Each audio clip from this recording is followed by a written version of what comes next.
शहराची खबरबात या बातमीपत्राचे प्रायोजक आहेत Mac care super speciality hospital Ahmednagar. Congratulations वहिनी, बाळ झाल्याबद्दल। पण मी ऐकलंय डिलिव्हरी फार क्रिटिकल होती। आता ठीक आहे ना सगळं? अगं होता थोडा प्रॉब्लेम, पण स्त्रियांच्या आरोग्याची संपूर्ण काळजी घेणारं मातृसेवा होतं ना साथीला। सगळं सुरळीत झालं। किशोर वयापासून ते रजोनिवृत्तीपर्यंत स्त्रीच्या आरोग्याची संपूर्ण काळजी घेणारं अहमदनगर मधील पहिलं स्त्री रुग्णालय Matruseva women's hospital obstetric ICU। किशोरवयीन आणि विवाहपूर्व समुपदेशन, गरोदर माता तपासणी आणि प्रसूती, पहिल्या सिझेरियन नंतर नॉर्मल डिलिव्हरीची सोय। मातृसेवा विमेन्स हॉस्पिटल, सक्कर चौक, नवीन टिळक रोड, अहमदनगर। फोन 9850 20 0017।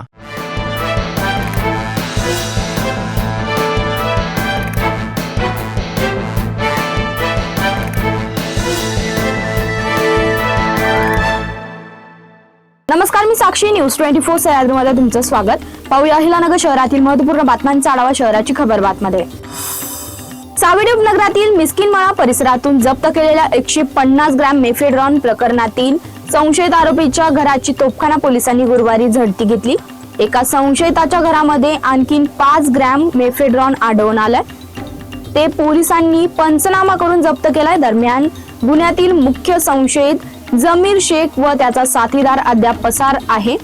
रविवारी तोफखाना पोलिसांचे गुन्हे शोध पथक सावेडी परिसरात गस्त घालत असताना मिस्किनमळा येथे एक कार संशयितरित्या फिरताना आढळली होती। पोलिसांनी या कारमधील जिशान सय्यद, रेहान शेख आणि वसीम बागवान यांना ताब्यात घेतलाय, तर जमीर शेख व त्याचा साथीदार पसार आहे। कारमध्ये सुमारे 150 ग्रॅम मेफेड्रॉन दरोड्याचं साहित्य मिळून आलंय। तिघांच्या चौकशीत आणखीन तिघांची नावे समोर आली आहेत। नीट परीक्षेच्या पेपरफुटी, शिक्षण क्षेत्रातील वाढता भ्रष्टाचार तसेच दिल्लीतील विद्यार्थ्यांच्या आंदोलनावर झालेल्या कथित लाठीचार्जच्या निषेधार्थ वंचित बहुजन आघाडीच्या वतीने भिंगार शहरासह अहिलानगर शहरातील विविध भागात गुरुवारी बंद पाळण्यात आला। यावेळी कार्यकर्त्यांनी व्यापाऱ्यांना शांततेच्या मार्गाने दुकाने बंद ठेवण्याचं आवाहन केलं होतं। राष्ट्रीय अध्यक्ष ॲडव्होकेट प्रकाश आंबेडकर यांच्या नेतृत्वाखाली व पक्षाच्या आदेशानुसार हे आंदोलन करण्यात आल्याचं पदाधिकाऱ्यांनी सांगितलं। महापालिकेच्या सर्वसाधारण सभेत सत्ताधारी नगरसेवकांनी प्रशासनावर चांगलीच आगपाखड केली आहे। शिक्षण, शाळा, मोकाट कुत्रे, घरपट्टी, पथदिवे, जन्मदाखले, सभागृहाची दुरवस्था, सार्वजनिक सुविधा, पथदिव्यांच्या खांबावरील अनाधिकृत केबल, गॅस पाईपलाईनसाठी रस्ते खोदाईच्या प्रश्नावर प्रशासनाला चांगलंच धारेवर धरलंय। घरपट्टीच्या प्रश्नावर चांगलंच रणकंदन पाहायला मिळालं। नगरसेवकांनी अधिकाऱ्यांच्या दिशेने कागदपत्रे फिरकावत घोषणाबाजी केली। अखेर नगरसेवकांसमवेत बैठक घेण्याचा निर्णय झाल्यानंतर वातावरण शांत झालं।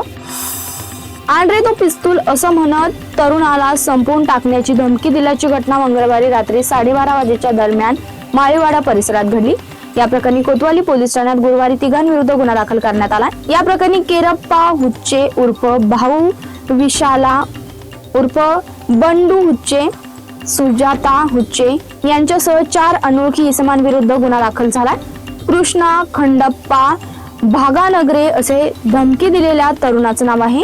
त्याने याबाबत फिर्याद दिली आहे। रिक्षातून प्रवास करणाऱ्या परप्रांतीयांना जीवे मारण्याची धमकी देत लुटणाऱ्यास कोतवाली पोलिसांनी अटक केलाय।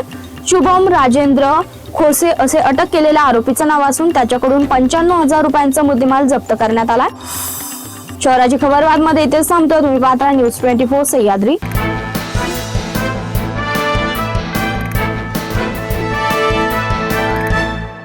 शहराची खबरबात या बातमीपत्राचे प्रायोजक होते Mac care super speciality hospital Ahmednagar.